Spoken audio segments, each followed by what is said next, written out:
Copyright disclaimer under Section 107 of the Copyright Act 1976. Allowance is made for fair use for purposes such as criticism, comment, news reporting, scholarship, and research. Fair use is a use permitted by copyright statute that might otherwise be infringing. Nonprofit, educational, or personal use tips the balance in favor of fair use.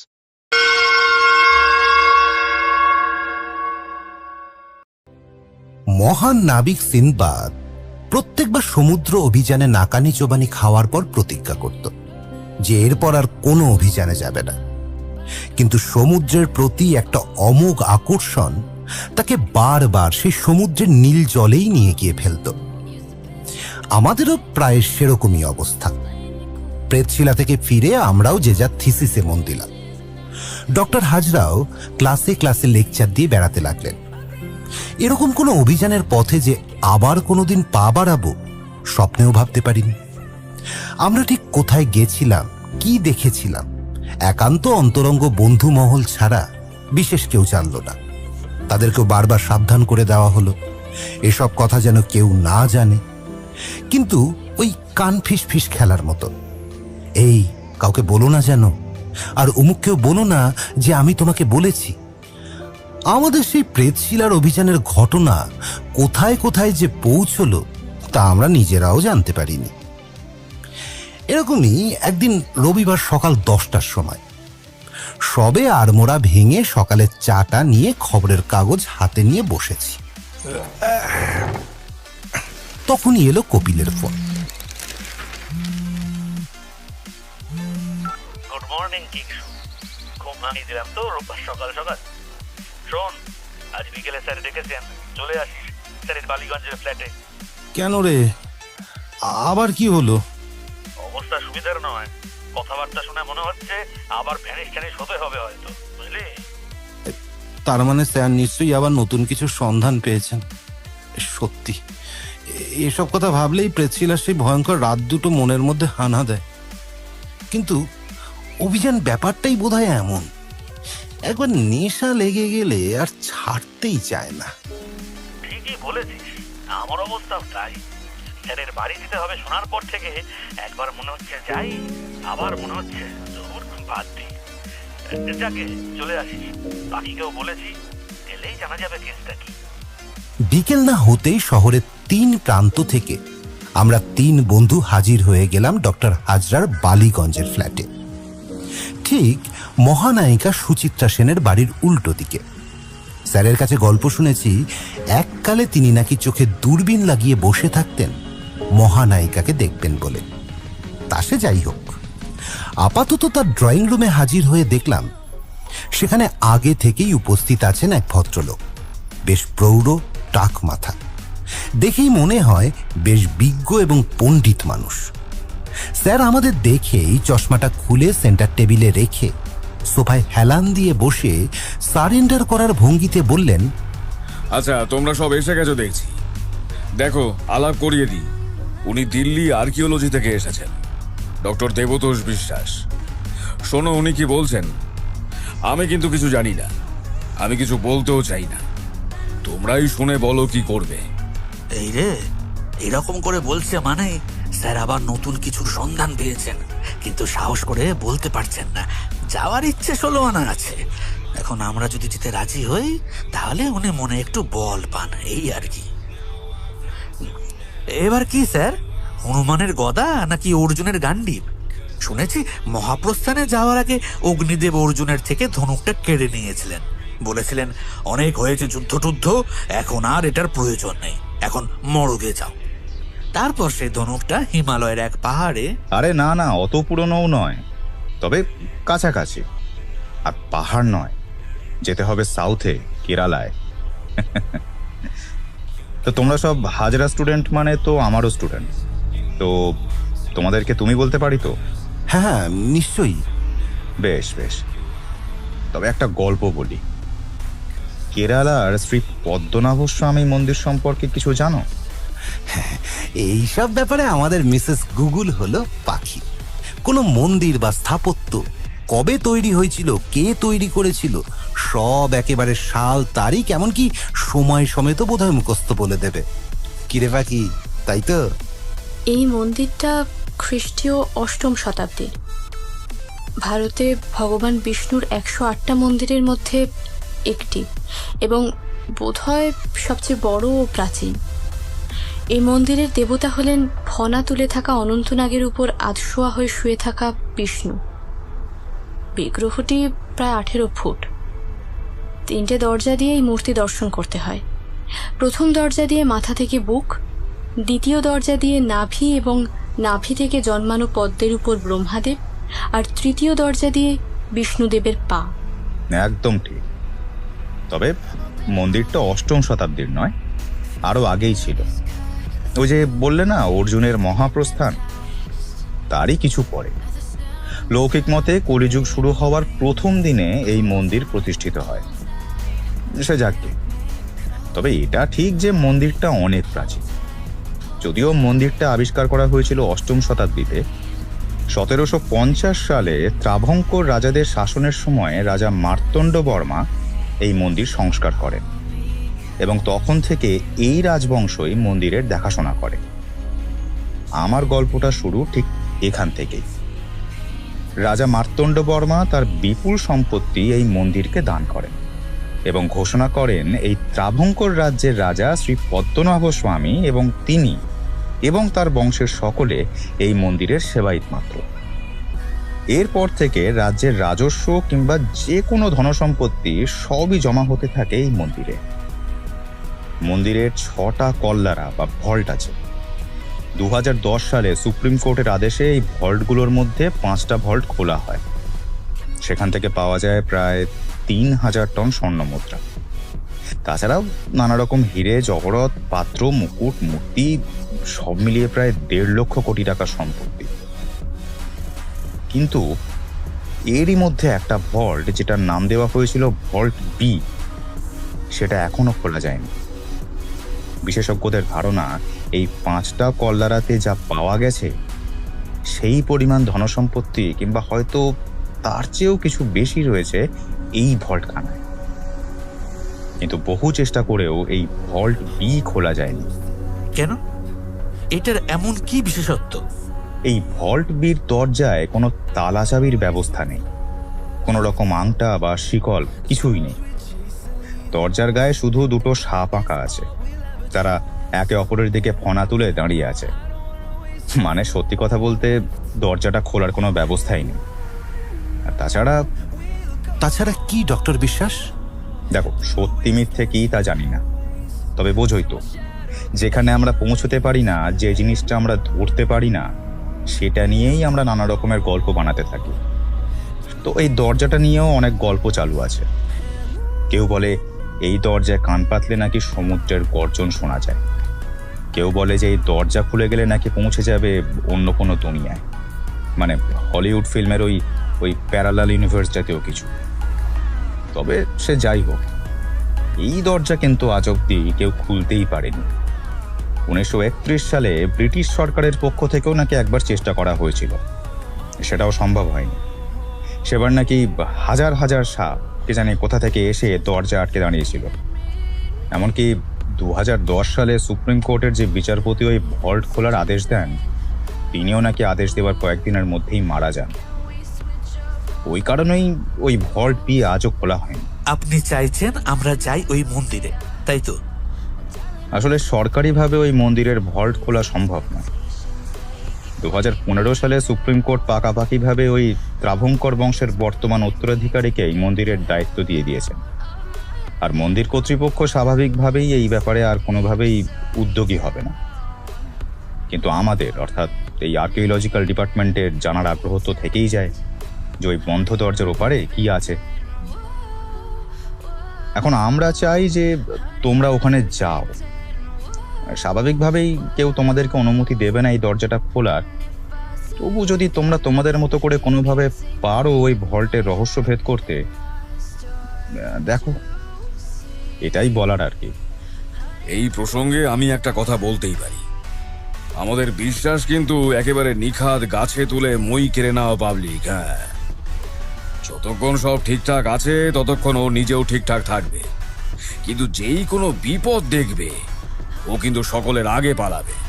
বেটা গলায় কাঁটা লাগার ভয়ে বাঙালি হয়ে ইলিশ মাছ ছিল না কোনোদিন। এমনিতে খুব হেল্পফুল, প্লেনের টিকিট থেকে হোটেল বুকিং সব কিছু ও করে দেবে। কিন্তু যেই দেখবে মন্দিরের পান্ডারা গদা নিয়ে তেড়ে আসছে, অমনি কিন্তু ওর টিকটিকি দেখা যাবে না। তখন যা করতে হবে সব নিজেদেরই করতে হবে। এই হাজরা, কেন শুধু শুধু বাচ্চাদের সামনে প্রেস্টিজ ডাউন করছিস? না মানে সত্যি বলতে কি, সরকার এই ব্যাপারে কোনো সাহায্যই করবে না। যা করতে হবে সব নিজেদেরই করতে হবে। তাই ব্যাপারটা যাতে একটু গোপনীয় থাকে, তাই তোমাদের কাছে আসা। আমি এমনি সব ব্যবস্থা করে দেব। তোমাদের থাকা, খাওয়া, ঘোরা, বেড়ানো কোনো কিছুরই অসুবিধা হবে না। তবে ওই আর কি, যাতে সমস্ত ব্যাপারটা গোপন থাকে সেটা একটু খেয়াল রেখো। আর হ্যাঁ, আমি কিন্তু কাউকে জোর করছি না।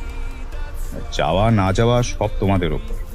ওই তো যা বললাম আর কি, পান্ডারা যদি একবার গদা নিয়ে তেড়ে আসে, সেখানে আর কেউ আসুক বা না আসুক, বিশ্বাসের থেকে কিন্তু কোনো হেল্প আসবে না। এবার ভেবে বলো যাবে নাকি? আরে ভাই, যাবে কি যাবে না কিছু তো একটা বলো। যাব। এই তুই থাম, আমি যাচ্ছি না। আগের বার খুব ফ্যাসাদে পড়েছিলাম বাবারে, এবার আর নেই। আর যাবই বা কেন? ইংরেজ সরকার পারলো না, সুপ্রিম কোর্টের বিচারপতি মরে গেল, আমরা সেখানে গিয়ে কি করব বলতে পারেন? জগতের সব রহস্য সমাধানের ভার কি আমাদের উপর নাকি? হ্যাঁ, ডক্টর হাজরা দেখলাম আমার দিকে তাকিয়ে আছেন। হিসেব মতো আমারই এরপর কিছু বলার কথা, হ্যাঁ অথবা না। কিন্তু আমি এখনো কিছু ঠিক করতে পারছি না। ইচ্ছে তো করছে ব্যাপারটা জানতে, কিন্তু এটাও তো ঠিক, পৃথিবীর কিছু রহস্য যদি রহস্যই থেকে যায় তাতে কার কি ক্ষতি? বেশ তো খাচ্ছি দাচ্ছি, ঘুরে বেড়াচ্ছি। আমাকে চুপচাপ দেখে স্যার বোধহয় আমাকে কপিলের দলেই ফেলে দিলেন। দেখো, তোমরা না গেলে আমার পক্ষে তো একা যাওয়া সম্ভব নয়। আর শুধু পাখি কিংবা শুধু কপিল, এমনকি শুধু কিংসুককে নিয়ে আমি যাব না। যেতে হলে আমরা 4 জনই যাব। তবে এবার আমি আর কাউকে জোর করছি না।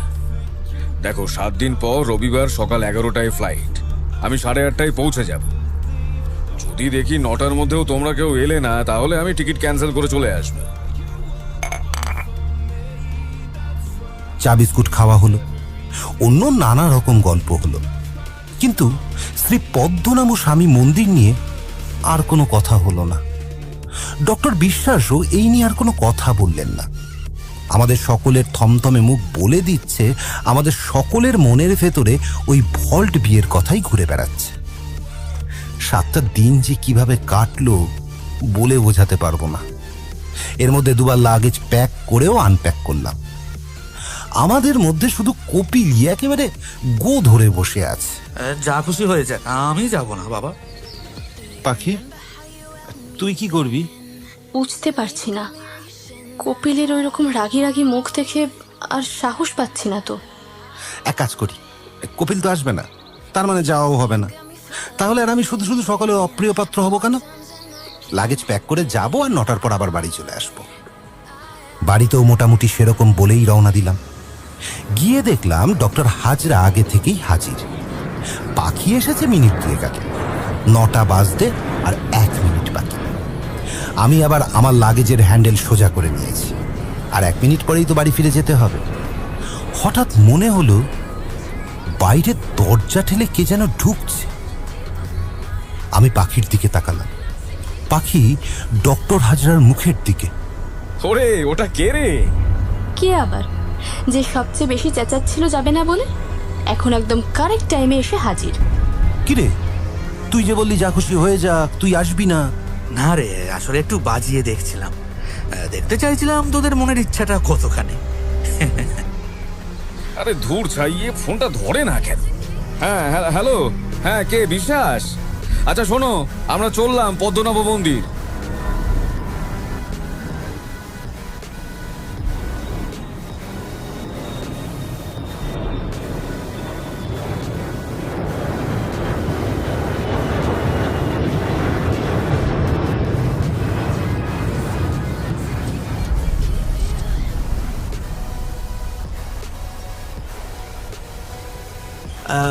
Black black. সত্যি কথা বলতে কি, এর আগে পরে আরো কিছু দুর্বোধ্য শব্দ ছিল, যেগুলোর একটারও অর্থ উদ্ধার করা তো দূর কি বাত, উচ্চারণই করতে পারবো না। শুধুই একটা শব্দের উপর ভরসা করে আমরা থিরুবন্তপুরম এয়ারপোর্টে নেমে ঊর্ধ্বশ্বাসে দৌড়লাম একটা কালো ইনোভার উদ্দেশ্যে। যে সময়টার কথা বলছি তার ঠিক মাস দুয়েক আগেই উইং কমান্ডার অভিনন্দন বর্তমান পাকিস্তান জয় করে দেশে ফিরেছেন। সেই সুবাদে প্লেনের মধ্যে 4-5 জন, এয়ারপোর্টে নেমেও জনাদশেক ভদ্রলোককে দেখলাম অভিনন্দন স্টাইলে গোপ রাখতে। আমাদের ড্রাইভার সাহেবও তার ব্যতিক্রম নন। এর পিছনে সেই চিরাচরিত ফর্মুলা, ভাই জাকির হোসেনের মতো তবলা না বাজাতে পারি, চুলটা তো রাখতে পারি। শক্তি চট্টোপাধ্যায়ের মতো কবিতা না লিখতে পারি, মদটা তো খেতে পারি। সচিন তেন্ডুলকারের মতো স্ট্রেট ডাইভ না মারতে পারি, অ্যাবডোমিনাল গার্ডটাকে ঠিক করতে করতে দুবার হাফ ওটবস্ত করতে পারি।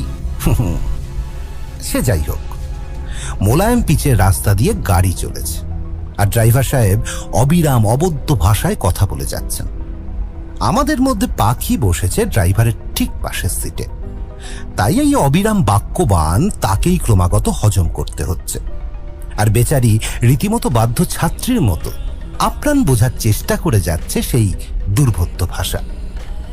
বেশ খানিকক্ষণ পর ভদ্রলোকের কি খেয়াল হলো জিজ্ঞাসা করলেন, তামিল? না, বাংলা, মানে Bengali. Hindi? English? Yes, English. হ্যাঁ রে বাবা, বুঝে গেছি। আর মাতৃভাষা জয়ধ্বনি দিয়ে লাভ নেই, তুমি হিন্দি ইংলিশই বলো। আপনি এত কথা কেন বলছেন? ও কিছু বুঝছে নাকি? বেশ করবো বলবো। এতক্ষণ ও বেটা কি করছিল? হ্যাঁ দেখো, আমি এখন মধুসূদন আওড়াবো, দেখি কে কি করতে পারে। জলধীর অতল সলিলে ডুবিস যদিও তুই, পশিবে সে দেশে রাজরোষ, বার বাগ্নি রাশি সমতেজে, দাবাগ্নি সদৃশ তোরে দগ্ধিবে কাননে। এই কেলো করেছে, এটা কি বলছে রে? এ তো আমিই বুঝতে পারছি না। ডক্টর বিশ্বাস আমাদের জন্য হোটেল বুকিং করে দিয়েছিলেন মন্দিরের কাছে। ড্রাইভার সাহেব মন্দিরের কাছাকাছি এসে পাখিকে টেলিগ্রাফিক ওয়ার্ডে জিজ্ঞাসা করলেন, hotel hotel name, hotel name, name, hotel name. আমাদের হোটেলের যে নামটা ছিল সেটা বাংলায় উচ্চারণ করলে দাঁড়ায় স্পর্শ। পাখি সেটা হিন্দি স্টাইলে বলল স্পর্শা। ভদ্রলোকের মুখ দেখে মনে হলো এ নাম তিনি কোনো জন্মে শোনেননি। বাধ্য হয়ে পিছনে ফিরে আমাদের দিকে তাকালেন। ডক্টর হাজরা বললেন, আরে স্পর্শ স্পর্শ। বলতে বলতে ডান হাত দিয়ে বাঁ হাত ধরে বোঝাবার চেষ্টা করলাম। হলো না, কোনো লাভ হলো না। আমি আবার সেটা ইংরাজিতে অনুবাদ করে বললাম, টাচ। এটা তো মনে হচ্ছে একেবারেই সিলেবাসের বাইরে। ওভাবে হবে না, দাঁড়া, ডক্টর বিশ্বাসের মেলটা দেখাই, লোগোটা দেখে যদি চিনতে পারে। পার্সা, পার্সা। বাবা, এত হাসির কি হলো? কি আবার, বিবেকামুন্ডনের মতো বড়সড় কিছু একটা গোলমাল করে ফেলেছি বোধহয়। যাই হোক, 2 মিনিটের মধ্যে হোটেলে এসে পড়লাম। হিসেব মতো তখন বিকেল, কিন্তু বাইরে যা চড়া রোদ তাতে মোটামুটি ভর দুপুরই বলা যেতে পারে।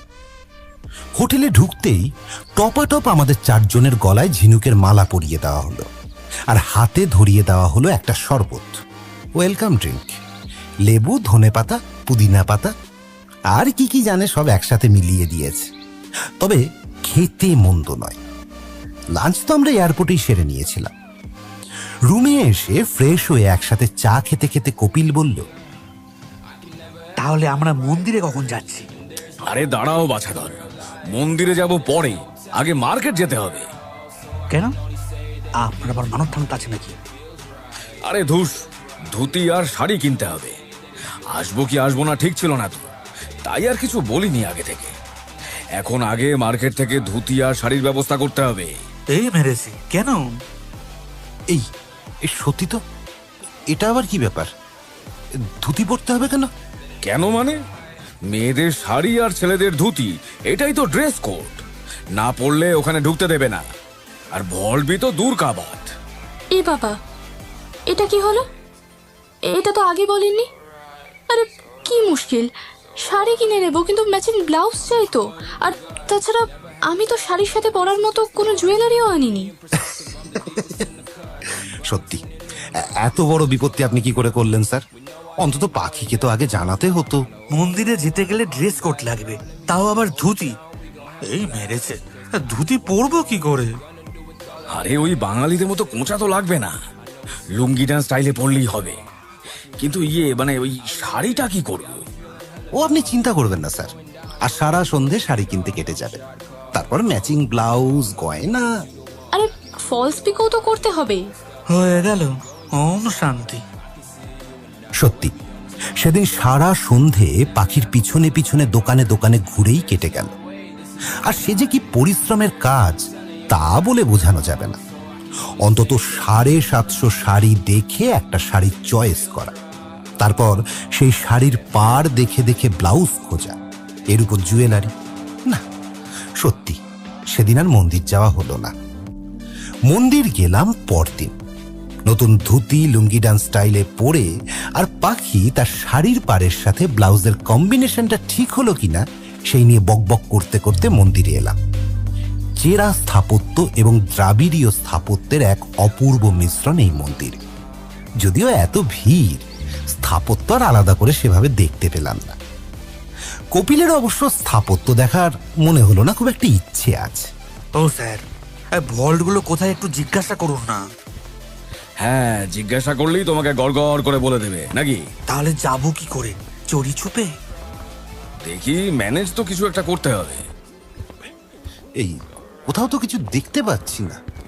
আরে বাবা, এটা তোমার বাড়ির বেডরুম নাকি যে আলমারি একদম দরজার পাশে রাখা থাকবে? ওগুলো সব মন্দিরের নিচে, মানে মাটির নিচে গোপন সুড়ঙ্গে আছে। সেদিকে রাস্তাটা কোথায় বলতে পারবো না, তবে খুঁজতে হবে। তবে সম্ভবত গর্ভগৃহের পিছনেই থাকবে। ডক্টর বিশ্বাস সেই রকমই বলেছিলেন।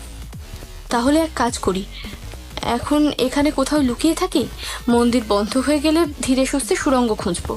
কিন্তু এই ধুতি কাম লুঙ্গি পরে সুড়ঙ্গে যাওয়াটা কি ঠিক হবে? সাপ টাপের ব্যাপার, মানে একটু রিস্কি হয়ে যাবে না? একদম, খুব রিস্ক হয়ে যাবে। আমার নতুন শাড়ি, এটা নিয়ে আমি মাটির নিচে যেতে পারবো না। কাদা টাদা থাকে যদি। ধুতি পড়বে না, এ তো ভারী মুশকিল হয়ে গেল।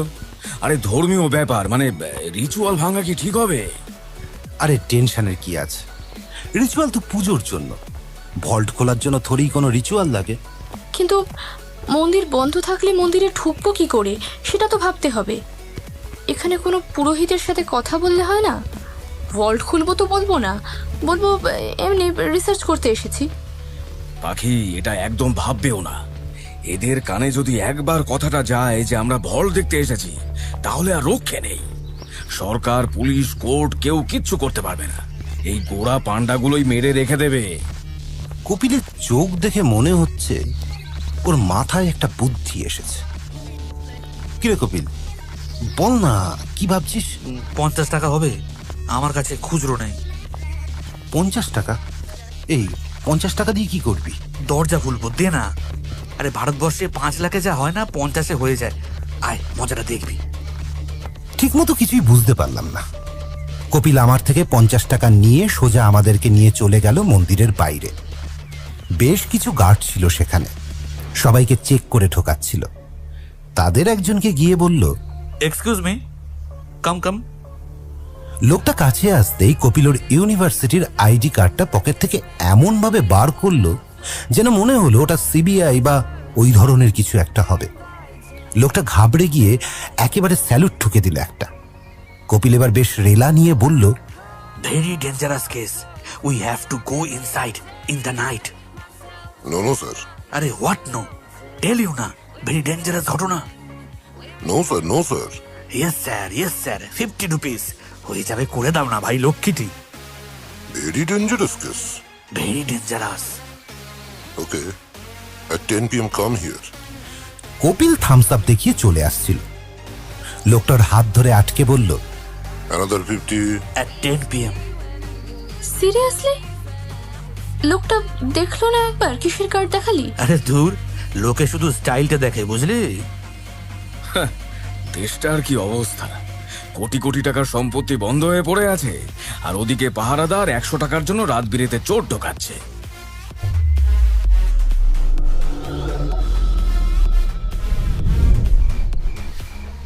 হ্যাঁ, সে কি? তোমরা রাতের অন্ধকারে এরকম চোরের মতো যাচ্ছ? কোনো বিপদ হলে? হাজরা, এত রিস্ক নেওয়ার কোনো দরকার নেই, ছাড়ো। আরে কি মুশকিল, রাতের অন্ধকারে না গেলে দিনের আলোতে আমাকে কে ঢুকতে দেবে? আমি কিন্তু কিচ্ছু জানি না হাজরা, তুমি তোমার নিজের রিস্কে যাচ্ছ। কোনো বিপদ হলে কিন্তু তুমি বুঝতে পারছো না, এটা ভারতবর্ষের ধর্মীয় ব্যাপার হাজরা, বোঝার চেষ্টা করো। এদেশে এত বিপদ এসেছে, দুর্ভিক্ষ এসেছে, লোকে না খেতে পেয়ে মরেছে, এখনো মরছে, তবুও আজও মন্দিরে মন্দিরে এরকম কোটি কোটি টাকা সম্পত্তি লোকানো আছে ধর্মের নামে, ভগবানের নামে। এতে হাত দিলে কিন্তু হাত কেটে রেখে দেবে সবাই। হ্যাঁ হ্যাঁ জানি তো, তা হাত কে দিতে যাচ্ছে? আমি তো শুধু দেখতে যাচ্ছি দরজার ওপারে কি আছে। যা খুশি করো হাজরা, আমি কিন্তু কিছুতে নেই। তবে একটা কথা মাথায় রেখো, বিপদে পড়লে কোনো সরকারি সাহায্য কিন্তু পাবে না, কারণ জানি জানি বিশ্বাস, খুব ভালো করে জানি। তুমি গাছে তুলে মই কেড়ে নেবে, আজীবন সেটাই করে এসেছো, সেটা জেনেই আমরা এসেছি এখানে। আর শোনো, আমরা কেউ বিপদে পড়লে তোমাকে অন্তত কোনো দোষ দেব না, এটুকু গ্যারান্টি দিচ্ছি। কি হলো? কি কার সাথে এত ঝগড়া করছেন? আরে ওই বিশ্বাস বলছে আমাদের কোনো সাহায্যই করবে না, সব দায়িত্ব নাকি এখন আমাদেরকেই নিতে হবে। তাতে কি হয়েছে? ছাড়ুন তোর কথা। আমাদের জন্য আপনি আছেন, আর আপনার জন্য আমরা আছি, আর কাউকে দরকার লাগবে না। আর আমাদের কপিল থাকতে চিন্তা কি? দেখলেন তো সকালে মন্দিরের পাহারাদারকে কেমন ম্যানেজ করে দিল। কিন্তু এক পাহারাদারকে আটকানো গেলেও বাধা তো আর একটা নয়। রাত 9টার সময় বাইরে যাচ্ছি দেখে আমাদের পার্সার ওয়াচম্যান গেট আগলে দাঁড়ালো। ওই দেখ, 9:30 গেট ক্লোজ। এই সেরেছে। ঠিক আছে, তাহলে 9:30-র আগেই আসবো, আফটার ডিনার ওয়াকে মাইল। তাকে বোঝানো হলো রাত 9:30-র আগেই আমরা ফিরে আসব। ওই রাতের খাওয়ার পর একটু হেঁটে আসছি আর কি।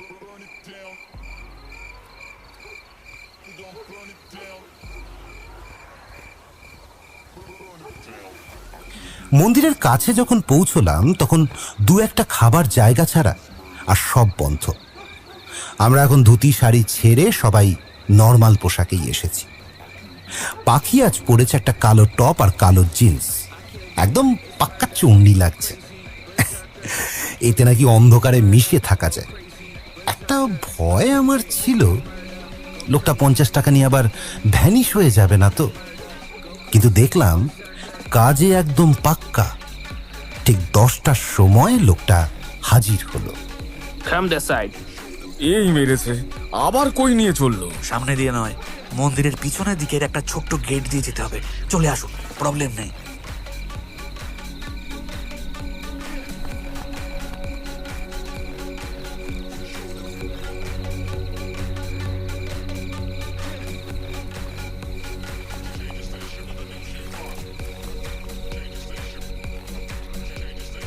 আধ ঘন্টায় কি করে হবে রে? ও তো সুড়ঙ্গ খুঁজতেই চলে যাবে। আরে বাদ দে না ভাই, একবার ঢুকে গেছি ব্যাস, বেরোবার সময় আবার নতুন ফোন দিয়ে আটবো। আরে তুই ফিস ফিস করছিস কেন? ও তোর ভাষা বুঝে যেন উদ্ধার করে দেবে। সত্যি পারিসও? আমরা ভেতরে যাচ্ছিলাম, হঠাৎ সেই লোকটা আবার কপিলের হাত খামছে ধরল। another 50। হ্যাঁ হ্যাঁ একদম, এই নাও ভাই। স্যার কপিলের হয়ে 50 টাকার নোট বাড়িয়ে দিলেন। আমরা ভেতরে যেতেই গার্ড বাইরে থেকে দরজা বন্ধ করে দিল। চারিদিক অন্ধকার, শুধু কয়েকটা প্রদীপ জ্বলছে। সেগুলোর অবস্থাও খুব একটা ভালো নয়। অবশ্য আমাদের সঙ্গে টর্চ ছিল, দেখতে খুব একটা অসুবিধা হচ্ছিল না। তবে শান্ত ঘুমন্ত মন্দিরের থমথমে পরিবেশ কেমন যেন অজান্তেই মনের মধ্যে একটা ভয় ধরিয়ে দিচ্ছিল। গর্ভগৃহের দরজা এখন বন্ধ, তবে তালা দেওয়া নেই। আলতো ঠেলা দিতেই দরজাটা খুলে গেল। সকালে ভিড়ের গুতোয় মূর্তিটা ভালো করে দেখতে পারিনি। অনন্ত শয্যায় শেষ নাগের উপর শুয়ে আছেন পদ্মনাভ শ্রী বিষ্ণু।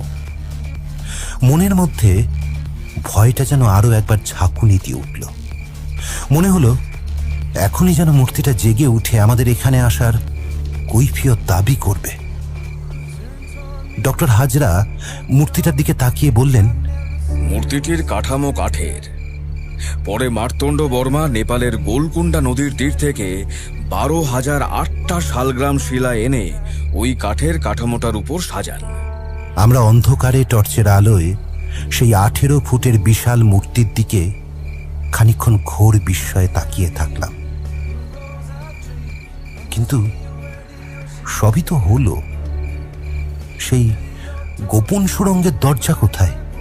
আচ্ছা, গর্ভগৃহে কোনো তালা নেই, তাই বলে কি সুড়ঙ্গের দরজাতেও তালা থাকবে না? কে জানে, ওই ভল্ট বি ছাড়া তো আর কোথাও এমন কিছু আছে বলে তো মনে হয় না। আর ভল্ট বি তো কেউ খুলতেও পারছে না, তাই সুড়ঙ্গের দরজাতে তালা নাও থাকতে পারে। স্যার, ভল্ট বি তো দূর কি বাত, সুড়ঙ্গের দরজাটাই যে কোথায় সেটাই তো বুঝতে পারছি না। গর্ভগৃহের পিছনে এসেও সেরকম কিছুই চোখে পড়ল না। ধুর, এখানে কিচ্ছু নেই। আরে কি হলো রে? শুকনো মাটিতে আছাড় খাচ্ছিস কেন রে? আরে না রে, এখানে কি একটা আছে দেখ। মাটিতে চৌকো মতো একটা কারুকার্য করার জিনিস মাটি থেকে সামান্য উঠে আছে। এটা কি বস্তু? ডক্টর হাজরা ঝুঁকে পড়ে দেখতে লাগলেন। হাত দিয়ে সামান্য ঠেলা দিতে এই চৌকো বস্তুটা একটু এগিয়ে গেল। আর ঠিক তখনই কপিল যেখানে দাঁড়িয়ে ছিল সেখানকার মাটি বেশ খানিকটা সরে গেল, আর যথারীতি কপিল হুড়মুড় করে মাটিতে পড়ে গেল। কপিল! আমরা তিনজনে একসঙ্গে চেঁচিয়ে উঠলাম। আমাদের তিনজনের শব্দ বন্ধ মন্দিরের মধ্যে ঘুরপাক খেতে খেতে ঘুরতে লাগলো। আর একটু পরে কপিলের গলাটাও ঘুরপাক খেতে খেতে চলে এলো আমাদের কাছে। ঠিক আছে রে, চলে আয়, সিঁড়ি আছে নিচে নামার। সেই ফাঁকা জায়গাটায় আলো ফেলতেই দেখতে পেলাম সিঁড়িটা। সিঁড়ি বেয়ে নামতেই দেখলাম বেশ প্রশস্ত হলঘর মতো। জায়গাটা দেখে মনে হলো এটা একেবারেই পরিত্যক্ত নয়। মন্দিরের লোকজন প্রায়ই আসে এখানে। পাখি চাইলে স্বচ্ছন্দে নতুন শাড়ি পরেই আসতে পারত। কাদা কিছু নেই। 6টা ভল্টও পরপর রাখা। অন্য ভল্টগুলোতে এই মুহূর্তে সোনাদানা কিছু নেই। মন্দিরের বাসনপত্র রাখা। একেবারে শেষের দিকে রয়েছে ভল্ট বি, সেই রহস্যময় দরজা। দরজার দুটো পাল্লায় দুটো সাপ মুখোমুখি চেয়ে আছে। দরজায় কোনো শেকল নেই, তালা নেই। দরজাটা দেখলেই কেমন যেন গা ছমছম করছে। একবার ঠেলা মেরে দেখবো? যাও দেখি। কপিল গিয়ে বেশ জোরে ঠেলা দিল। বলা বাহুল্য, কিছুই হলো না। দাঁড়ান দাঁড়ান, আমার মনে হয় সাপের লেজ ধরে টানলে কিছু একটা হবে। অবস্থা দেখ, এবার সত্যি সত্যি সাপের লেজ ধরে টান মারছে। অদ্ভুত ব্যাপার তো, এটা আগে কেউ করেনি নাকি? দূর, কিছু হবে না, আপনি দেখুন স্যার। আমার আবার হাতটা নিষ্পিস করছে। একদম না, একে মন্দির, তার উপর মাটির তলায়। একদম সিগারেটে হাত দিবি না বলছি। কি মুশকিল, এরকম টেনশনের সময় একটা টান না দিলে। উফ, এটা কি? পাখি আর কপিলের ঝগড়ার মাঝখানে স্যার হঠাৎ একটা আলতো চিৎকার করলেন। ব্যাপারটা তখনও বুঝি। টর্চের আলো ফেলে দেখলাম স্যার কিরকম যেন অদ্ভুতভাবে স্থির হয়ে দাঁড়িয়ে আছেন। বললাম, স্যার স্যার কি হয়েছে আপনার? কোনো উত্তর নেই। বোধহয় কয়েক সেকেন্ড। তারপরেই স্যার ধপ করে পড়ে গেলেন। কপিল, পাখি আর আমি তিনজনেই ছুটে এলাম। পাখি আমাকে ঠেলা মেরে দেখালো, ওই দেখ। আরে, একটা লম্বা সরু সুতোর মতো সাপ চলে গেল। কোন দিকে যে গেল, কোথা থেকেই বা এলো, কিছুই তো বুঝতে পারছি না। সর্বনাশ! স্যার স্যার, শুনছেন? তাড়াতাড়ি চল, তাড়াতাড়ি চল, বেরোতে হবে আমাদের। সুড়ঙ্গের সিঁড়ি দিয়ে তো কোনো মতে স্যারকে নিয়ে এলাম, কিন্তু মন্দিরের বাইরে যাব কি করে? মন্দিরের মেন গেট তো আগেই বন্ধ ছিল, আর যে দরজা দিয়ে গার্ড আমাদের ঢুকিয়েছিল সে দরজাও বন্ধ। আধ ঘন্টা পরে খোলার কথা ছিল। সেই আধ ঘন্টা আমরা কবে পার করে দিয়েছি? আদৌ সে দরজার বাইরে আছে কিনা সন্দেহ। ফোন নাম্বারটা নিয়ে রাখলি না? আরে আমি কি করব, মানে আমি কি করে জানবো? স্যার বাদ দে, ভুলটা একা তোর নয়, ভুলটা আমাদের সকলেরই। পিছনের দরজায় ডাকাডাকি করে লাভ নেই, তার চেয়ে বরং সামনের দরজাতেই যাই।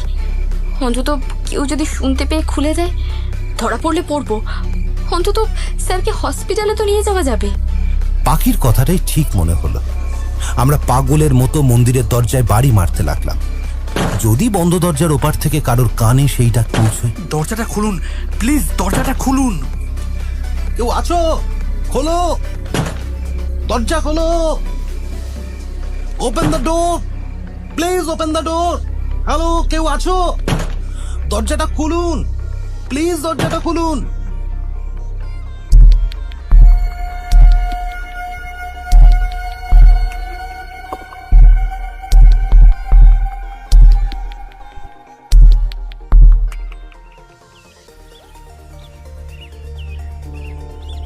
প্রায় ভোর হয়ে এসেছে। দেখা না গেলেও কয়েকটা পাখির আওয়াজ শোনা যাচ্ছে। আমি আর কপিল জেলে, পাখিও আছে, তবে অন্য কোথাও।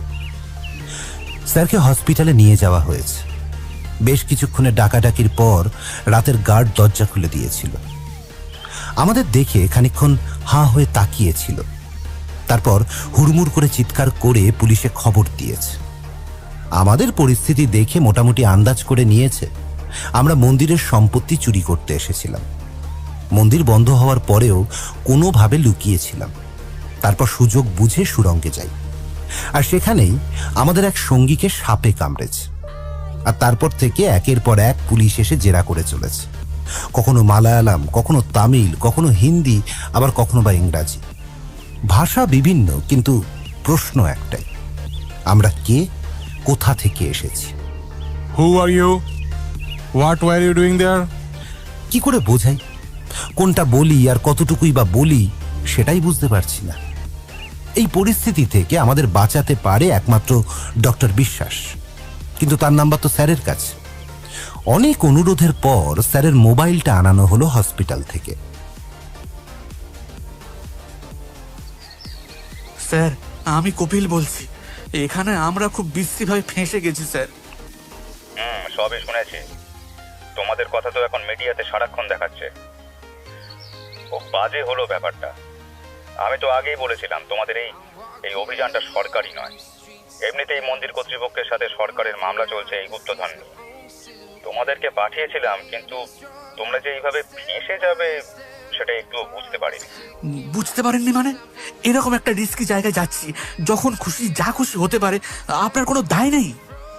তোমরা তো তোমাদের ইচ্ছাতেই গেছো, আমি তো আর জোর করি। বরং বারবার হাজরাকে বারণ করেছিলাম রাতে যেতে। যাই হোক, আমি চেষ্টা করছি। কি চেষ্টা করছেন আপনি? স্যার, হসপিটালে কেমন আছেন কিছু জানি না। এদিকে থানার বাইরে একগাদা লোক জড়ো হয়ে আছে। চোর চোর ডাকাত না জানে আর কি কি ভেবে যাচ্ছে। এখান থেকে বের হলে ওদের হাতে পড়তে হবে। আপনি আচ্ছা ফাঁসিয়ে দিলেন। এত উত্তেজিত হচ্ছ কেন? আবারও বলছি, আমি কিন্তু তোমাদেরকে একটুও জোর করি, বরং বারবার বলেছি সরকার কিন্তু এই ব্যাপারে জড়িত নয়। তবু আমি দেখছি তোমাদের বেল হয়ে যাবে, আর একটা এয়ার অ্যাম্বুলেন্সের ব্যবস্থা করে দিচ্ছি। তোমরা পরিতোষকে নিয়ে সন্ধ্যের মধ্যে কলকাতায় ফিরে যাও। তারপর আস্তে আস্তে সমস্ত ব্যাপারটায় ধামাচাপা পড়ে যাবে। বেল আমাদের হয়ে গেল ঘন্টা দুয়েকের মধ্যে।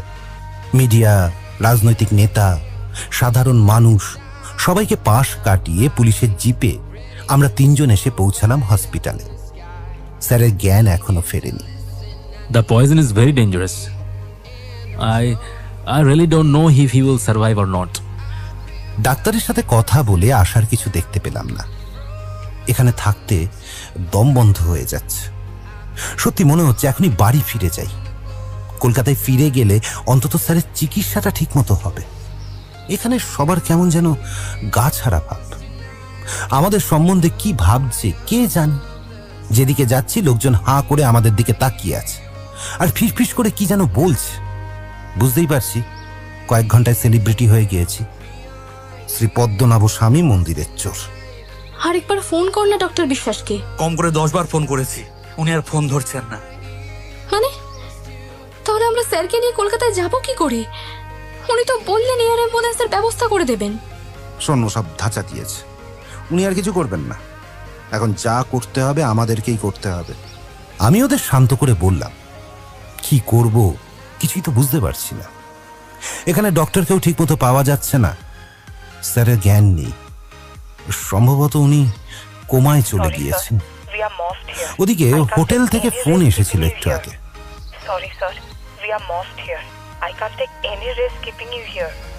কথা বলে যা বুঝলাম, লোকাল লোক, পলিটিক্যাল লোকজন হোটেলে গিয়ে হামলাও করে এসেছে।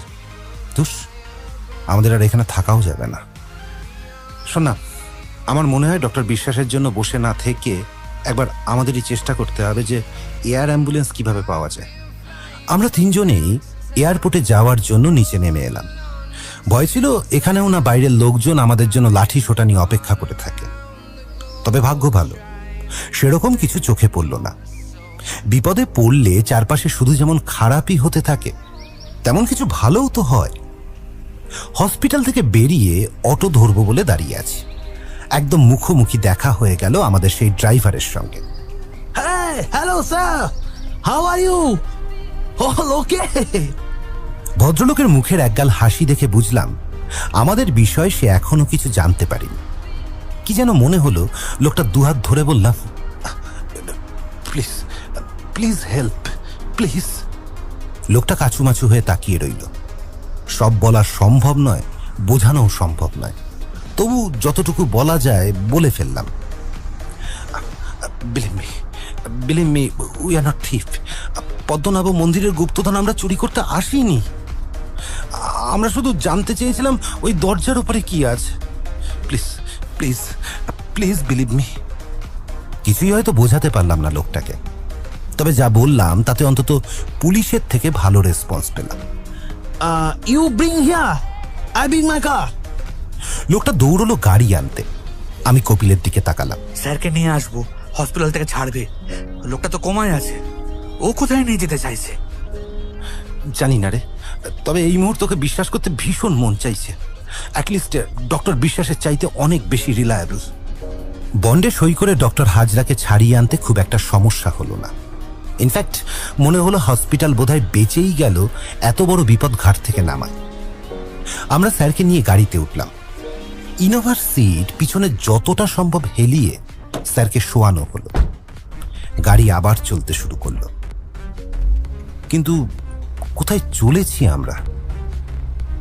পাখি বেশ কয়েকবার ঢোক গিলে বলল, Where are you going? Just 2 minutes. Temple snake, very dangerous, very. জানি না ড্রাইভার ভাই 2 মিনিট ঠিক কোন ঘড়ির হিসেবে চলে। আমাদের হাতে ঘড়ি নেই আর মোবাইল বার করার ইচ্ছে হচ্ছে না, কিন্তু আন্দাজে বলতে পারি 1.5-2 ঘন্টা কেটে গেছে। হঠাৎ কপিল ফিসফিস করে বলল, কোথায় নিয়ে যাচ্ছে বলতো?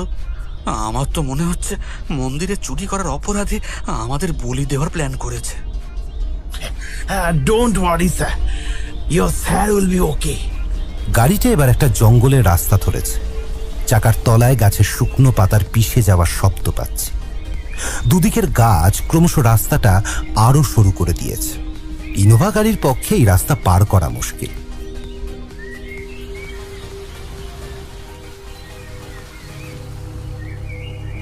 Wait, sir. Wait. Coming. আমাদের কাউকে কিছু বলার সুযোগ না দিয়েই ড্রাইভার ভাই গাড়ির দরজা খুলে হঠাৎ কোথায় যেন চলে গেল। আরে আরে, কপিল চেঁচিয়ে আটকাতে চেষ্টা করলো, ফল হলো না। এখন সূর্য ডোববার কথা নয়, হয়তো এখনো কিছু ছিটে ফোটা আলো অবশিষ্ট আছে, কিন্তু এই জঙ্গলে সে আলোর লেশ মাত্র নেই। ক্রমশ অন্ধকার গাঢ় হচ্ছে। লোকটাকে একটা ফোন কর না। টাওয়ার নেই। আরে ধুস, এই অন্ধকার জঙ্গলে কোথায় এনে ফেললো বলতো? এবার যেন আমারও কেমন একটা ভয় ভয় লাগছে। সত্যি বলি দেওয়ার ব্যবস্থা করতে গেল নাকি? এদিকে স্যার এখনো নির্জীব হয়ে পড়ে আছেন। এইরকম অবস্থায় মনে হয় অভিভাবকহীন অবস্থায় এই পৃথিবীতে বেঁচে থাকা কতটা কঠিন। আরো কিছুক্ষণ বাদে দূরে কিছু মানুষের কথা শোনা গেল। শুকনো পাতার উপর কয়েকজন মানুষ ধপাধপ পা ফেলে এগিয়ে আসছে আমাদের দিকে। ঠিক জানি না এরপর আমাদের সাথে কি হতে চলেছে। উদ্গ্রীব হয়ে তাকিয়ে আছি। ড্রাইভার ভাইকে দেখতে পেলাম লোকগুলোকে দুর্বোধ্য ভাষায় কিছু বোঝাতে আসছে। ওদের হাতে একটা বাঁশের চ্যাঙারি কেটে বানানো স্ট্রেচার। ওরা স্যারকে ওই স্ট্রেচারে শুইয়ে নিয়ে গেল। আমরা পেছনে পেছনে দৌড়তে লাগলাম। কোথায় যাচ্ছি জানি না। ড্রাইভার ভাইয়ের ইনোভা ওখানেই পড়ে রইল, লকও করলো না গাড়িটা। বোধহয় এখানে গাড়ি লক করার প্রয়োজনও হয় না।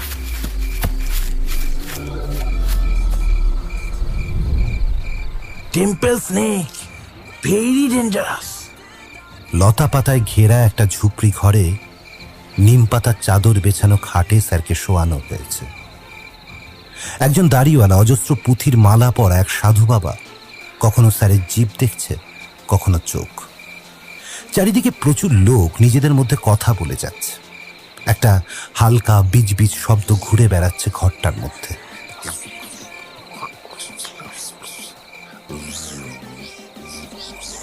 যা পরিস্থিতি তাতে বলি যে হব না এটা বুঝতে পারছি, কিন্তু কোথায় এসে পড়লাম সেটা তো বুঝতে পারছি না। ঝাড়ফুঁক হবে নাকি? কি বলি বলতো, নিজেই তো কিছু বুঝতে পারছি না। এ ভাই, ওকে বল না আমাদের এয়ারপোর্টে দিয়ে আসতে, আমরা যা হোক করে বাড়ি চলে যাব। কাকে কি বলবো? ড্রাইভার ভাই ভিড় ঠেলে একবার সেই সাধু বাবার গতি প্রকৃতি দেখে এসে আমাদেরকে রিপোর্ট করছে। Temple snake, temple snake, very dangerous, very very. বেশ খানিকক্ষণ বাদে সেই সাধু বাবা অনেক পরীক্ষা নিরীক্ষা করে একটা মধুর হাসি হাসলেন। ওদের ভাষাটা না বুঝলেও এই হাসিটার ভাষা বুঝি। ড্রাইভার ভাই এবার সহাস্য বদনে এসে বলল, স্যার উইল ওকে। সত্যি ঠিক হবে তো, নাকি আমাদের বোকা বানিয়ে আটকে রাখছে? হসপিটাল হাল ছেড়ে দিল, ডাক্তার কোমায় পাঠিয়ে দিল, আর এই জঙ্গলের কয়েকটা সাধু বাবা মিলে ঠিক করে দেবে? চিন্তা তো আমারও হচ্ছে। শুনেছি সাপে কাটার পর সঙ্গে সঙ্গে সেই বিষ বার করলে মানুষ বেঁচে যায়, কিন্তু মন্দিরে স্যারকে সাপে কাটার অনেক পরে আমরা তাকে হাসপাতালে পাঠাতে পেরেছিলাম। আর সিঁড়ি দিয়ে অতটা উপরে নিয়ে আসা, দরজায় ধাক্কা মেরে গার্ডকে ডাকা, তাকে বোঝানো, পুলিশ আসা, একটা নয় অনেকটা সময় চলে গেছে।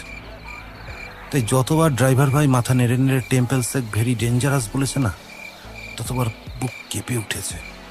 কিন্তু এখন এদের বিশ্বাস করা ছাড়া কিছু করার নেই। দেখছিস তো ডক্টর বিশ্বাস হাত গুটিয়ে নিয়েছেন, পুলিশ বিপক্ষে, পলিটিক্যাল নেতারা বিপক্ষে।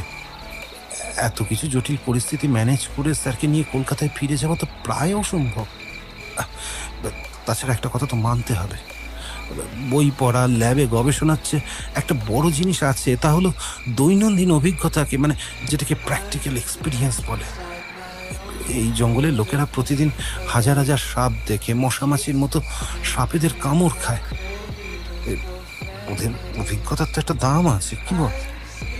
রাত হয়ে এসেছিল, সারাদিন কিচ্ছু খাওয়া হয়নি, যদিও খেতে ইচ্ছা করছিল না। তবু যখন এই জঙ্গলের লোকেরা শালপাতার থালায় মোটা চালের ভাত আর সাম্বার নিয়ে এলো, না করতে পারলাম না। লতা পাতা ঘেরা সেই ছোট্ট কুটিরটায় তখন স্যারের পরিচর্যা চলছে। অনেকক্ষণ ধৈর্য ধরে থাকতে থাকতে একসময় ঘুমিয়ে পড়লাম। স্বপ্নে মনে হলো যেন একটা বিশাল সাপ ফনা তুলে আমাদের দিকে এগিয়ে আসছে। ঘুম ভাঙল ড্রাইভার ভাইয়ের ডাকে। স্যার ইজ ওকে, হ্যাঁ sir is okay, sir is okay. প্রথমে মাঝখানে ক্রিয়াপদের পরিবর্তনটা খেয়াল করিনি, তাই আলতো ঘাড় নেড়ে আবার চোখ বুঝবো ভাবলাম। হঠাৎ দেখতে পেলাম একরাশ নিম পাতার উপর অজস্র জড়িবুটি পরে ডক্টর হাজরা বসে আছেন। তার চোখে মুখে ক্লান্তির ছাপ, তবে একটা যুদ্ধ জয় করা হাসি। বাতিল থোড়াক্কা নেন্নে কারিয়াম, বাতিল থোড়াক্কা নেন্নে কারিয়াম। এ ভাষা বোঝার ক্ষমতা আমাদের নেই, তাই বাধ্য হয়ে ড্রাইভার ভাইয়ের দিকে তাকালাম। এরা এক অদ্ভুত জীব। মন্দিরের সাপে কেটেছে বলার পরেও একবারও জানতে চাইনি আমরা কেন মন্দিরে গেছিলাম, বরং অসুস্থ মানুষের প্রাণ বাঁচানোর তাগিদে দিনরাত এক করে দিয়েছিল। এখন যখন সবকিছু ঠিক হয়ে গেছে, ডক্টর হাজরা নিজের হাতে এক বাটি সবজি সেদ্ধ আরাম করে খাচ্ছে, তখন সেই সাধু বাবা আমাদেরকে জিজ্ঞাসা করলেন সেই রাতে আমরা মন্দিরে কেন গিয়েছিলাম। আর আমাদের প্রশ্নের উত্তরে তিনি যা বললেন, ড্রাইভার ভাইয়ের তর্জমায় তা দাঁড়ায়, he knows how to open the door. He knows how to open the door. কি বলছে কি? স্যার অবাক হয়ে জিজ্ঞাসা করলেন। আমরা সকলেই অবাক হয়ে সেই সাধু বাবার দিকে চেয়ে রইলাম। তারপর সেই অজানা ভাষায় এক অজানা গল্প শুনলাম। সেই গল্প টেলিগ্রাফিক ভাষায় তর্জমা হয়ে আমাদের কাছে এলো। কিন্তু এভাবে তো আর গল্প বলা যায় না। তাই কিছুক্ষণের জন্য সেই মালায়ালি ভদ্রলোকের মুখে বাংলা ভাষা দান করলাম। ও, আর তার আগে বলে নেওয়া ভালো, এই যে জঙ্গলের মধ্যে প্রায় সভ্য সমাজ থেকে আলাদা হয়ে এখানে যারা বসবাস করছে, এরা কিন্তু কোনো আদিবাসী নয়। আর যাকে আমরা সাধু বাবা বলে ভুল করছিলাম, উনিও ঠিক সাধু বাবা নন। এরা কেরালার দলিত সম্প্রদায়ের মানুষ, যাদের এখনো কিছু গোষ্ঠীর মানুষদের সভ্য সমাজে জায়গা হয় না। আর ওই দাড়িওয়ালা অসংখ্য জড়িবুটি পড়া লোকটিকে এদের সর্দার বা মোড়ল বলা যেতে পারে।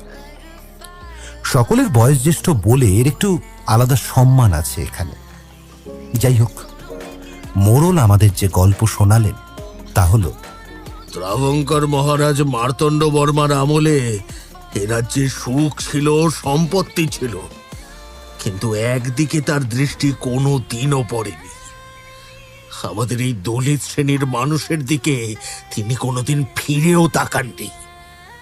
তার এই আচরণের জন্য ব্রাহ্মণরা আমাদের উপরে একের পর এক অত্যাচার করে গেছে। নিয়ম নীতি, শাস্তি, প্রাণদণ্ড এসব তো ছিলই, তার উপর ছিল কর। যে যেভাবে পারত এক একটি অদ্ভুত নিয়ম বার করে কর আদায় করত আমাদের উপরে। পুরুষদের গোঁফ রাখার উপর কর দিতে হতো, মাথায় পাগড়ি পরলে কর দিতে হতো। খাবারই সংস্থান হয় না, কর দেব কি করে? এইসব নিয়ে রাজার কাছে আর্জি জানানোরও কোনো উপায় ছিল না। রাজা থাকতেন মন্দিরে, আর মন্দিরের ত্রিসীমানায় যাওয়ার অধিকার ছিল না আমাদের। সেও না হয় হলো, গোপ না হয় নাই রাখলাম, পাগড়ি না হয় নাই বা পড়লাম, কিন্তু স্ত্রীদের জন্য এক বিশ্রী নিয়ম ছিল। ব্রাহ্মণ ছাড়া আর কোন জাতের নারীরা তাদের স্তন ঢেকে রাখতে পারবে না। আর যদি একান্তই ঢেকে রাখতে হয়, তাহলে কর দিতে হবে ব্রাহ্মণদের। অনেক পরে ইচামা জাতির এক মহিলা নাঙ্গেলি নিজের স্তন কেটে ফেলে প্রথার বিরুদ্ধে প্রতিবাদ দেখানোর জন্য। তারপর থেকে এই প্রথা বন্ধ হয়, কিন্তু সেসব অনেক পরের কথা। মার্তণ্ড বর্মার সময়ও বহুবার প্রতিবাদ হয়, বিদ্রোহ হয়, কিন্তু রাজার কানে এসব কথা পৌঁছতো না। এই যে শুনলাম রাজা মার্তণ্ড বর্মা তার সমস্ত সম্পত্তি মন্দিরে দান করে দিয়েছেন, নেপাল থেকে শালগ্রাম শিলা এনে মূর্তি তৈরি করলেন, আর এই রাজা তাঁরই রাজ্যের এসব অদ্ভুত কর, এইসব নৃশংস প্রথার কথা জানতেনই না। মার্তণ্ড বর্মার এত গুণকীর্তন শুনলাম, এই গুণের কথা তো জানা ছিল না। ইতিহাসে তো শুধু লেখা হয় বিজিত রাজার পরাক্রম, দান ধ্যানের কাহিনী। কারণ খুব স্বাভাবিকভাবেই যারা লেখেন তারা তো সকলেই সে রাজার সভাকবি। আর চাটুকার বুদ্ধিজীবী তো শুধু আজকের দিনে নেই, মার্তণ্ড বর্মার যুগেও ছিল, এমনকি তার আগের যুগেও ছিল।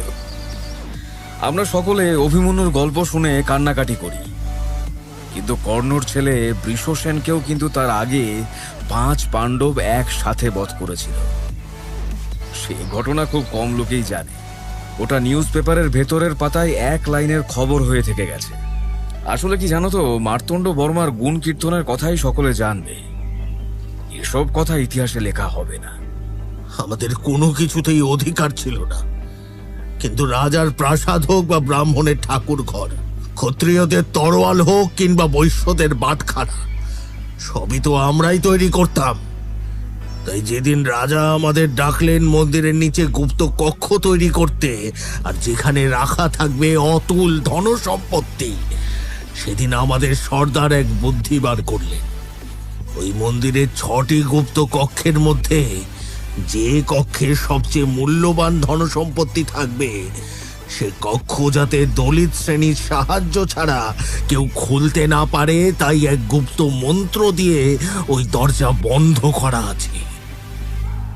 সেই মন্ত্র আমরা ছাড়া কেউ জানে না, তবে ওই দরজা আমরা খুলি না।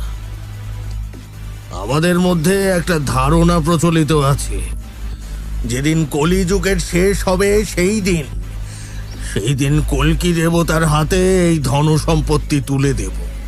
আপনি কি জানেন ওই দরজার ওপারে কি আছে? জানি, কি কি আছে? নাগমণি। এক বিশাল সাপ বহু যুগ ধরে ঘুমিয়ে আছে। বহু যুগ ধরে সে তার বিষ সঞ্চিত করে একটি বিশাল নাগমণি সৃষ্টি করেছে। এই নাগমণি অমূল্য, জগতের কোনো দাম দিয়েই একে কেনা যায় না। নাগমণি আসলে বিষ? হ্যাঁ বাবু, বড় বড় সাপ যখন তাদের শিকার ধরতে পারে না, তখন তাদের সব বিষ মাথার মাঝখানে জমতে থাকে। সেই বিষ জমতে জমতে শক্ত ক্রিস্টালে পরিণত হয়। সেটাই হলো নাগমণি। এই নাগমণি অন্ধকারে জ্বলজ্বল করে ওঠে, আর সেই আলোতে আকৃষ্ট হয়ে শিকারীরা নিজেরাই চলে আসে সাপেদের কাছে। সে যাই হোক, মন্দিরের সেই সাপকে পাহারা দিচ্ছে আরো অজস্র সাপ। উপযুক্ত মন্ত্র ছাড়া কেউ এই দরজাতে হাত ছোঁয়ালেই কিন্তু ভীষণ বিপদ। একটা অনুরোধ করব, আমাদের কি একবার দেখাবেন সেই নাগমণি? আমি কথা দিচ্ছি, এই ঘটনার কথা কেউ কোনো দিন জানতে পারবে না। কেন আবার শুধু শুধু ওই মন্দিরে যাচ্ছেন? শুনলেন তো মন্দিরে কি আছে। আপনি তো শুধু জানতে চেয়েছিলেন, জানা তো হয়ে গেল, তাই না? তবে এবার থামুন না, এবার তাহলে ফিরে যাই। সর্দারের হাবভাব দেখেও আমার এটাই মনে হচ্ছিল, উনি বোধহয় রাজি হবেন না। কিন্তু এক এক সময় সময় গুণে কি থেকে যে কি হয়ে যায়। সর্দার হঠাৎ বললেন, ঠিক আছে, আমি আপনাদের সকলকে নিয়ে যাব। দরজা তো না হয় খুলবেন, কিন্তু মন্দিরে যাব কি করে? আমাদের এই ঘটনার পর তো সিকিউরিটি আরো বেড়ে গেছে। এখন তার 100 টাকায় দরজা খুলবে না। আমি আছি তো। সর্দার পরম নিশ্চিন্তে মাথা নাড়িয়ে আশ্বাস দিলেন।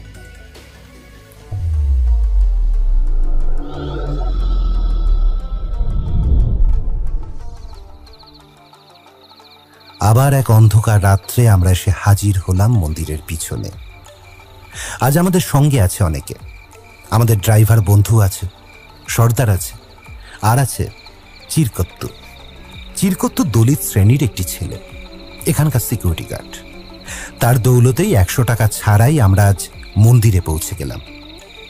আজ যেন মন্দিরটা অনেকটাই চেনা হয়ে গেছে। সেই গাঢ় অন্ধকারের মধ্যে নিভু নিভু প্রদীপের আলো আর একটা থমথমে পরিবেশ। খুব সাবধানে নামলাম সুড়ঙ্গ দিয়ে। নিকষ কালো অন্ধকারে যেন লুকিয়ে আছে ভল্টপি। সর্দার এগিয়ে গেলেন সেদিকে, তারপর মাটিতে যোগাসনে বসে মন্ত্রপাঠ শুরু করলেন। কিছুক্ষণ পরেই কোথা থেকে কে জানে হাজার হাজার সাপ কিলবিল করে এসে সর্দারকে ঘিরে ধরল। এই সর্বনাশ, এবার কি হবে রে? এত সাপ ওই ঘরে থাকে কি করে? খাওয়া দাওয়া করে কি করে? আরে সাপেদের মানুষের মতো 4 বেলা খেতে লাগে না। ওরা একদিন খেয়ে আরামসে বেশ কয়েকদিন উপোস থাকতে পারে। আর এরা তো সব লেজেন্ডারি সাপ, এদের ব্যাপার স্যাপারই আলাদা। Temple snake, very dangerous, very. তাকিয়ে দেখলাম ড্রাইভার ভাই বেশ ভয় পেয়ে আছে। ভয় তো পাওয়ারই কথা, এদের একজনের কীর্তি তো আমাদের নিজের চোখে দেখা। আর এখন তো হাজার হাজার সাপ। সাপগুলো কিলবিল করতে করতে সর্দারের গায়ে মাথায় উঠে যাচ্ছে। সর্দারের তাতে কোনো ভ্রুক্ষেপ নেই। আরে ভাই চিন্তা করো না, সর্দার ভাই আছেন তো, ওই যে মন্ত্র পড়ছেন, সব সাপ বশ হয়ে যাবে। স্যার বেশ স্নেহমাখা কণ্ঠে বলে গেলেন। একেবারে পরিষ্কার ঝরঝরে বাংলা। ড্রাইভার ভাই কি বুঝলো কে জানে, পরম বিশ্বাসে মাথা নেড়ে সম্মতি জানাল। আশ্চর্যের ব্যাপার, সাপগুলো কিন্তু কেউ সর্দারকে ছোবল মারল না, যেন একেবারেই পোষা জীব। বহুদিন পর তাদের মনিবকে দেখেছে, তাই একদম আদরে গায়ের উপর লুটোপুটি খাচ্ছে। মন্ত্র পড়া শেষ হলো, সর্দার উঠে দাঁড়ালেন। আমরা সবাই হাঁ করে তাকিয়ে আছি। কোথায় যেন একটা যান্ত্রিক ঘরঘর আওয়াজ হলো, আর তারপর আস্তে আস্তে দরজাটা উপরে উঠতে লাগলো। আচ্ছা, দরজাটা সামনের দিকে টানলেও খোলে না, পিছনে ঠেললেও খোলে না, এটাকে উপরে ঠেলে উঠাতে হয়। আগে একবার এই চেষ্টাটা করতে হতো। বোঝা গেল এত কিছুর পরেও কপিলের সর্দার ভাইয়ের মন্ত্রের উপর বিশ্বাস হয়নি। কিন্তু সে না হোক কে, এখন আর অত কিছু ভাবার সময় নেই। সামনে একটা বিশাল সাপ। বিশাল কথাটাও বোধহয় খুব কম হয়ে গেল। দরজাটা ছোট হলেও ঘরটা কিন্তু মোটেই ছোট নয়। একটা আস্ত ইডেন গার্ডেন ঢুকে যেতে পারে সেই ঘরে। আর সেই ঘরের অর্ধেকের উপর জায়গা জুড়ে বসে আছে সেই সাপ। আর তার মাথায় একটা বিশাল মণি। সেই মণি দিয়ে কখনো লাল আর কখনো নীল আলো বের হচ্ছে। আর সেই সাপকে ঘিরে আরো অজস্র সাপ পাহারা দিচ্ছে। টাইটানোবোয়া। ডাইনোসর যুগের আগেও এই সাপের অস্তিত্ব ছিল। এই সাপ আজও আছে। শুনেছিলাম এই সাপ বিবর্তিত হয়ে অ্যানাকোন্ডার রূপ নিয়েছে, কিন্তু আজও আছে টাইটানোবোয়া। নাগপাশ মন্ত্র দিয়ে এই দরজা বন্ধ ছিল, গরুর মন্ত্রে এই দরজা খুলেছে। এই এত সাপ নির্জীব হয়ে পড়ে আছে কেবলমাত্র গরুর মন্ত্রের গুণে। আপনি চাইলে এখনই মনে নিয়ে যেতে পারেন। সাপেরা এখন আপনাদের কোনো ক্ষতি করবার অবস্থাতেই নেই। কিন্তু এই মণি এখান থেকে একবার নিয়ে গেলে এই দরজা কিন্তু আর কখনো বন্ধ হবে না। গরুর মন্ত্রের প্রভাব কেটে গেলে এই সব সাপ ছড়িয়ে পড়বে সারা দেশ জুড়ে। সে এক ভয়ঙ্কর ব্যাপার হবে। আরে না না, আমি তো বলেইছিলাম এই নাগমণি নিয়ে আমি কি করব। এসবে আমাদের কোনো লোভ নেই। তবে কল্কি অবতার এসে এই মণি উদ্ধার করবে, ততদিন তো আর বেঁচে থাকবো না। তাই আর কি, একবার চোখের দেখা দেখে নিলাম। তাছাড়া এই মণি কল্কিদেবের জন্যই উপযুক্ত। এই পৃথিবী আবার নতুন করে তৈরি করতে খরচ খরচা তো লাগবে, তাই না? সব ঠিক আছে, আমি আর থাকতে পারলাম না। এত কিছুর মধ্যেও একটা লোকের মুখ এখন কেন জানি না আমার চোখের সামনে ভেসে উঠল। বললাম, একটা অনুরোধ আছে, এই এতগুলো সাপের মধ্যে একটা সাপ আমাকে দেবেন? আমি দিল্লি গিয়ে ডক্টর বিশ্বাসকে দিয়ে আসবো। উনি জানতে চেয়েছিলেন তো দরজার ওপারে কি আছে। সেটা ওকে জানানো দরকার। এটা কিন্তু জবরদস্ত দিয়েছিস। হ্যাঁ তাই তো, এরা সব গরুর মন্ত্রে বশ হয়ে আছে। দিল্লি যেতে যেতে যদি মন্ত্রের গুণ চলে যায় তখন কি করবি শুনি? আরে ছাড় ওসব কথা, সব কিছুরই একটা ভালো দিক আছে। সত্যি যদি ডক্টর বিশ্বাস আমাকে এয়ার অ্যাম্বুলেন্সে করে বাড়ি পাঠিয়ে দিত, তাহলে কি আর আজকে এই অপূর্ব নাগমণির সাক্ষাৎ পেতাম? টাইটানোবোয়াকে দেখতে পেতাম না। তার চেয়েও বড় কথা, এই সর্দার ভাইয়ের সাথে আলাপ হতো। আর সত্যি বলতে কি, আমি তো জানতাম কি জিনিস। বিপদ দেখলে ব্যাক গিয়ারে গাড়ি ছোটায়। বিশ্বাসকে বিশ্বাস করে আসাটাই আমার ভুল।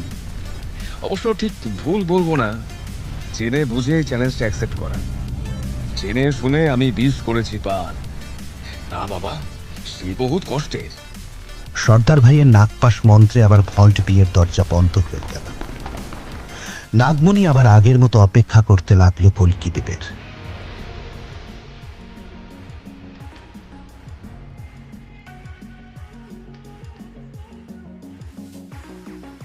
আমরা তখনও মন্দিরের ভেতরে। ডক্টর বিশ্বাসের ফোন এলো স্যারের ফোনে। একরাশ বিরক্তি নিয়ে স্যার ফোনটা কেটে দিয়ে বললেন, ভালোই হয়েছে, আউট অফ রিচই থাক। পরদিন ভোরে আবার আমাদের ড্রাইভার ভাইয়ের গাড়িতে চলে এলাম এয়ারপোর্ট। সকাল 8টায় ফ্লাইট। স্যার বললেন, এই যে ভাই, তোমার সাথে এত ঘুরলাম, এত কাণ্ড করলাম, নাগমণি দেখলাম, কিন্তু তোমার নামটাই তো জানা হলো না। তোমার নাম কি? স্যারের সাথে ড্রাইভার ভাইয়ের একটা অদ্ভুত টিউনিং হয়ে গেছে। স্যার ইচ্ছে মতো বাংলা বলেছেন, ড্রাইভার ভাই কিন্তু ঠিকঠাক উত্তর দেন। আজও স্যারের কথা শুনে সহাস্য বদনে উত্তর দিল, মুত্তু স্যার, মুত্তু। নামই বললো নাকি অন্য কিছু আমি বলতে পারবো না অবশ্য।